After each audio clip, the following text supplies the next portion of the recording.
¿Cómo están, estimados amigos de este canal YouTube? Este video quiero dedicarlo a comentar lo que yo llamo la extraña o las extrañas narrativas que se han generado alrededor del expresidente Castillo.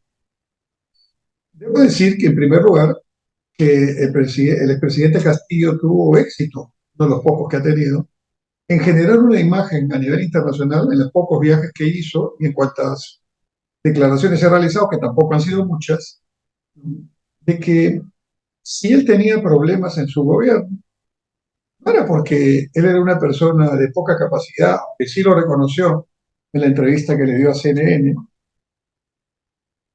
no era porque demostraba gran terquedad y nombrar personajes muy discutibles y altas autoridades, no era porque había cometido y evidenciado errores gravísimos y que han tenido impacto en nuestra economía, orientando a la inversión privada, no siendo capaz el gobierno en 4 licitaciones de traer a tiempo las, las importaciones de fertilizante, de urea, que hoy día está generando problemas de abastecimiento interno de los productos que debieron tener ese fertilizante a tiempo. El fertilizante no se puede usar en cualquier momento, tiene que hacerse cuando se prepara la siembra en la siguiente campaña. Eso no se hace no en el momento que se debe hacer. Y de decir cosas generales como vamos a iniciar una segunda reforma agraria que no tiene nada, nada de concreto a nivel de medidas. Es decir, de usar la demagogia, de engañar a la propia gente que votó por él, ¿no? No se debió a eso. Sus problemas no son por eso. Y evidentemente por las varias acusaciones de corrupción graves que tiene él, su familia, exministros y funcionarios importantes. La narrativa que él y algunos de sus partidarios lanzaron y que algunos gobernantes importantes han tomado, ¿no?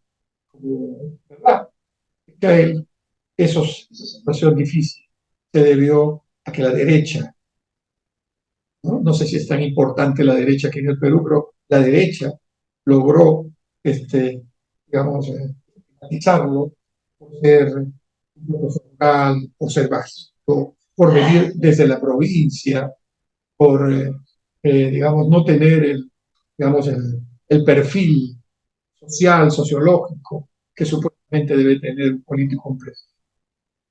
La verdad que eso no es cierto. Si algún problema o varios problemas se ha generado el expresidente Castillo, son fundamentalmente por su responsabilidad, por su actuación o por su no actuación, por su incapacidad de escuchar y por su incapacidad para entender temas básicos de política pública que un presidente está en la obligación de manejar.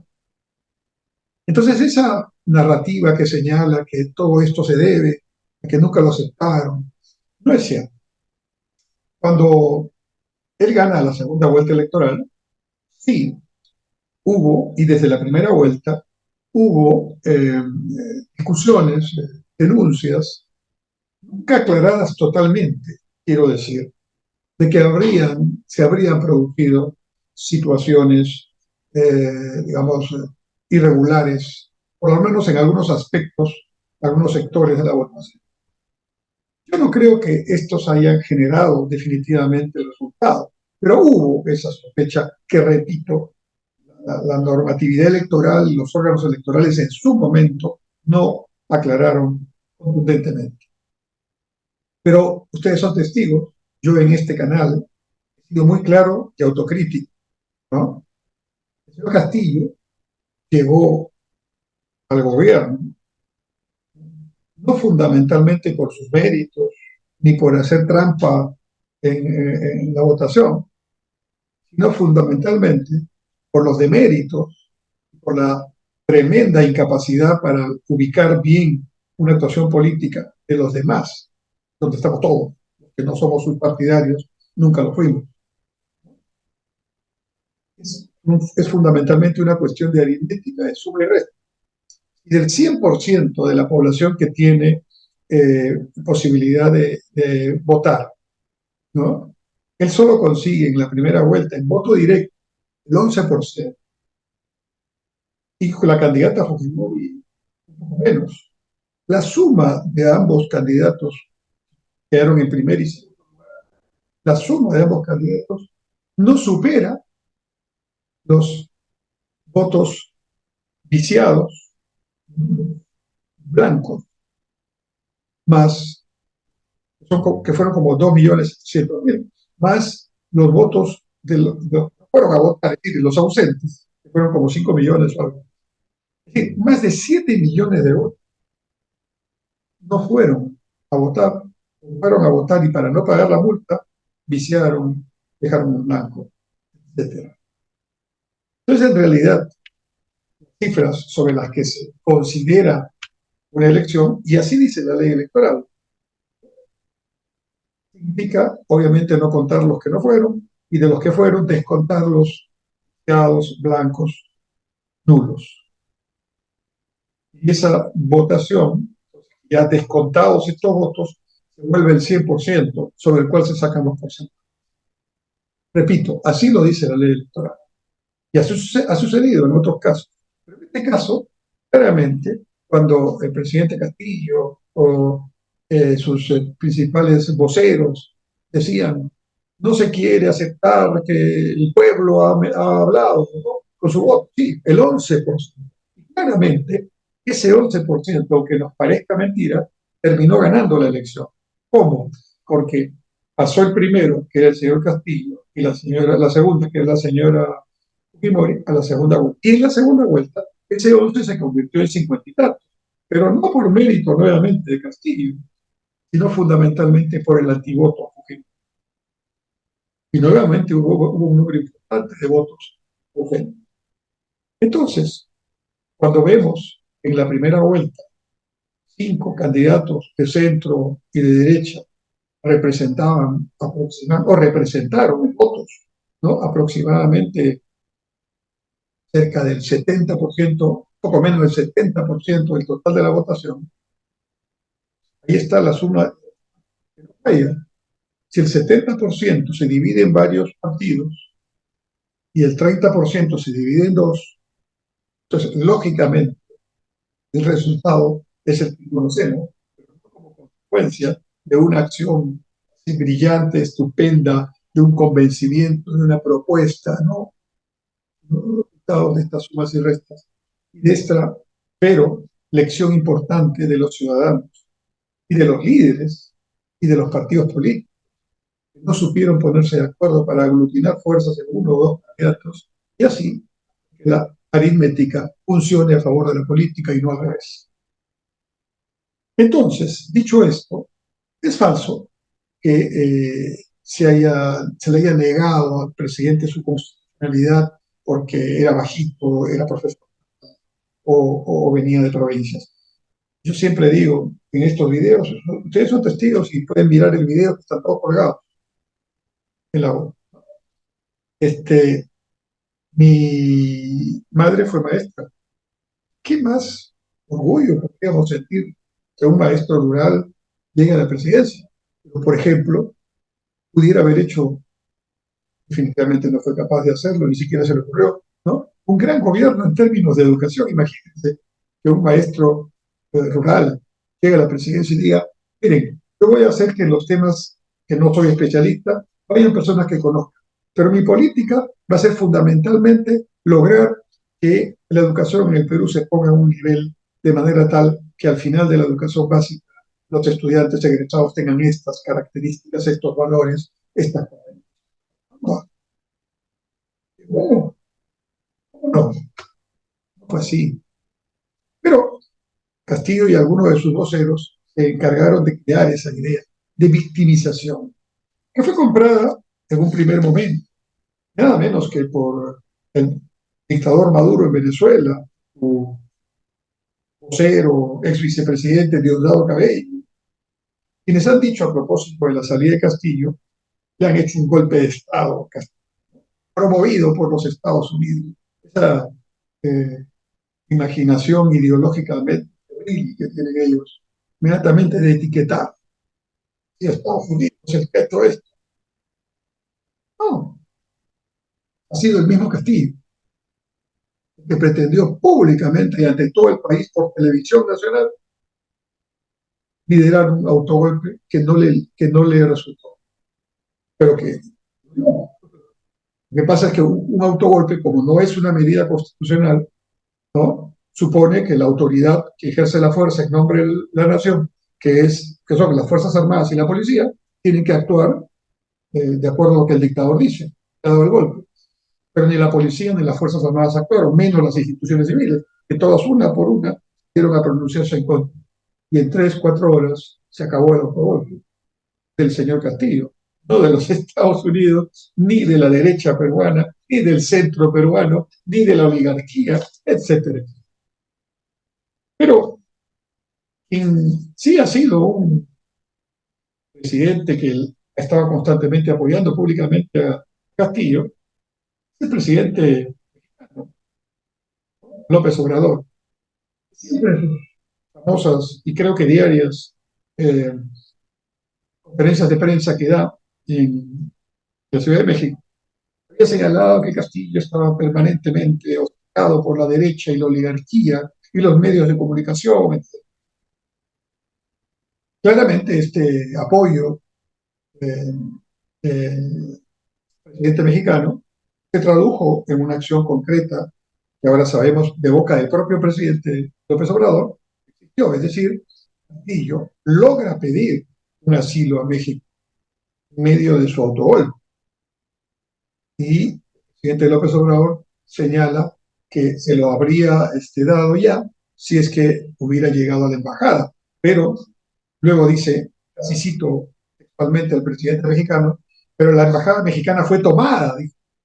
No, lo que sucedió, estimados amigos, sobre todo para quienes nos ven en el extranjero, es que ante la noticia, imagínense ustedes, sale inesperadamente a las 11:45 de la mañana de un día de trabajo, ¿no? Sale el presidente Castillo entonces y dice que da un autogolpe. Un mensaje leído con manos temblorosas, no sé qué va a durar ese mes. Yo lo escuché en mi radio en el campo, ¿no? Y me detuve un rato para escucharlo completo. Era claramente un mensaje importante y disruptivo. Entonces, eh, se da ese mensaje, se dice lo que se dice, porque no solamente se dice vamos a dar un golpe, se cierra el Congreso y se reordenan todas las instituciones democráticas, el Poder Judicial, el Ministerio Público, el Tribunal Constitucional, la Defensoría del Pueblo, ¿no? Se decreta toque de queda de las 10 de la noche de ese día y se nombra a las Fuerzas Armadas para que requisen las armas. Es decir, en Perú hemos tenido muchos golpes de Estado. Yo en mi vida he visto varios y autogolpes, así que no es una novedad que alguien diga eso. Claro, la sorpresa que se diga, porque ni siquiera algunos de sus ministros aparentemente sabían del asunto, era un grupo muy pequeño.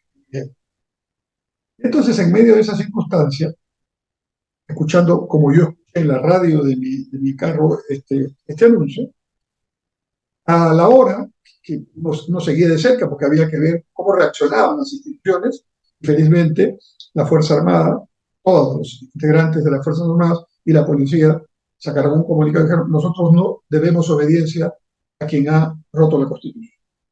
Lo dice la Constitución, se votaron dignamente, constitucionalmente, y por lo tanto no obedecieron a orden del jefe supremo de la Fuerza Armada y la policía que decía golpe de Estado. Entonces, algunos empezaron a decir, cuidado, como ya no tuvo éxito, se va a ir a una embajada. Entonces, alguna gente se fue a la embajada de Cuba, está en el distrito de San Isidro, y otra gente se fue a la embajada de México, porque ya corría el rumor que se iba a la embajada de México a asilarse, ¿no? Y entonces fueron ciudadanos comunes y corrientes, nadie tomó la embajada. En la calle Jorge Basadre, en el distrito de San Isidro, donde está la embajada de México, hubo personas que empezaron a gritar, no, no al asilo, no al asilo, y un ciudadano común y corriente puso su carro haciendo una obstrucción temporal de lo que era el circuito normal de vehículos en ese momento. La confusión, un momento, ¿no? La policía que cuida la embajada estaba ahí haciendo su tarea. No hubo una toma de la embajada del presidente López Obrador y por eso, que yo soy testigo, no ha funcionado. Me doy cuenta que las otras declaraciones que da también tienen ese carácter ideológico, donde claramente su embajador aquí debió decirle, señor presidente, han pasado así las cosas para que usted tenga cuidado. Usted no estuvo ahí, ¿no? Pero su embajador sí, ¿no? ¿En qué momento se ha tomado el embajada de México? Yo lo escuchaba al presidente AMLO decir eso. Entonces, evidentemente es una mentira, ¿no? Pero el presidente López Obrador incluso ha enviado a su embajador a visitar al expresidente Castillo, está insistiendo en que se le dé pues todos los cuidados y no tiene que pedirle al presidente de México. Señor López Obrador, usted no tiene que pedir eso. Aquí en Perú tenemos instituciones que hacen su tarea constitucionalmente y el señor Castillo, como todo ciudadano, y ahora es un ciudadano común y corriente, ¿no? Hay que seguir los procesos que tiene, ¿no? Con el debido proceso, con los respetos correspondientes a su dignidad de exmandatario. De hecho, la tiene, porque lo ha llevado a una prisión, que es un cuartel, pero es una zona de privilegio, ¿no? Es exactamente el cuartel donde está haciendo prisión el expresidente Fujimori. Le están dando el mismo tratamiento, no está en una cárcel, ¿no? E incluso le permiten al embajador de México visitarlo. O sea que estamos aquí en una democracia, ¿no? Y nadie nos va a dar lecciones de cómo manejar la democracia si las que están, quienes están operando son las instituciones constitucionalmente concebidas para eso. También llamó la atención, sinceramente, lo que señaló el presidente Petro de Colombia, quien ha invocado a la Carta de la OEA y ha pedido evalúe el tema de los derechos humanos en Perú, etcétera, etcétera. Yo quisiera pensar que el presidente Petro ha hecho esta apreciación, ¿no? Por el hecho de que su embajador aquí no le ha dado una información adecuada. Pero claramente es también una declaración que no se ubica en el curso correcto de un manejo de Estado en el que Colombia, México y Chile, con Perú, formamos la alianza. Y es cierto que el Congreso no le dio la autorización al presidente Castillo para viajar a México a recibir el que toca a Perú, el tener la coordinación de la Alianza Pacífica, porque estábamos en estos temas políticos tan complicados. En realidad, el presidente Castillo debería haber estado viendo cómo resolver sus problemas serios y de gravedad política al extremo y pedir a sus colegas que se postergue esa reunión o se haga en Lima, como finalmente después se planteó. Pero eso no indica que aquí se le haya discriminado al presidente Castillo por una serie de razones como se señalan, ¿no? Y luego, después de producir el autogolpe, ya con el presidente Castillo, expresidente Castillo en detención preliminar, siguiéndose toda la secuencia del debido proceso, hay unas curiosas narrativas que existen alrededor de eso. Un congresista, que fue el primer presidente del Consejo de Ministros de Castillo, el señor Bellido, sacaba la tesis de que el presidente Castillo estaba drogado, así como lo escucho, estaba drogado, ¿eh? Cuando dio el mensaje a la nación y que la derecha lo habría drogado. Eso es una cosa febril, ¿no? Alucinante, pero no de Castillo, sino del congresista Bellido, otro autoconvocado abogado. Nadie le ha pedido que sea abogado de Castillo, ha dado declaraciones también señalando que le habrían dado un agua especial, será pues el agua racimada que quería un ministro de salud del señor Castillo, que tomáramos todos para que pudiéramos eh, combatir el COVID, ¿no? Estas alucinantes declaraciones parecen ahora indicar que siguen asesorándolo mal, en este caso al señor Castillo. Ahora su respuesta sería, yo no me acuerdo nada, yo no, un discurso, no sé, no, la verdad que no me acuerdo.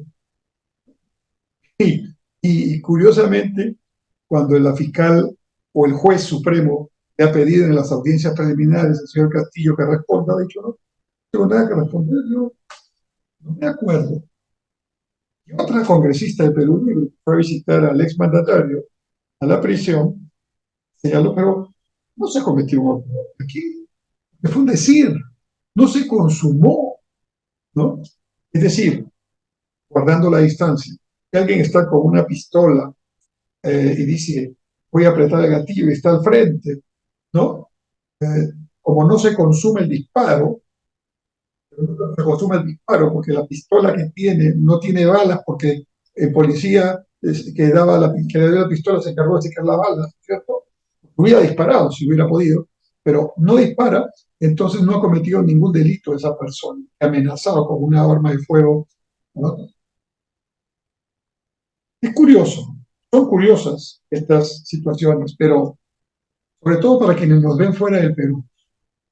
Tres hechos que se tumban, derriban en un solo segundo, pretendidas y bueno, y alucinantes argumentos. Primero, el señor Castillo, ahora ya lo sabemos porque hay declaraciones ante la fiscalía de los involucrados. El señor Castillo, de antes de su declaración de autogolpe, le pide al comandante general del ejército que sondee a los mandos para el apoyo supuestamente de las Fuerzas Armadas, en este caso del Ejército, a un posible cierre del Congreso. Se pide, dicho por el ex comandante del Ejército, que renunció un día antes, o el mismo día, pero no dijo. No estaba con drogas, ni alucinado, ni se había tomado un agua rara, ¿no? Luego de dar el discurso, el presidente Castillo llama al comandante general de la policía, al director general de la Policía Nacional, y le dice que capture a la fiscal de la Nación, que cierre el Congreso y que saque a todos los que están ahí en el Congreso fuera. El propio presidente Castillo y luego el ministro del Interior en ese momento. ¿Dicho por quién? Por el director general de la policía ante la fiscal de la Nación.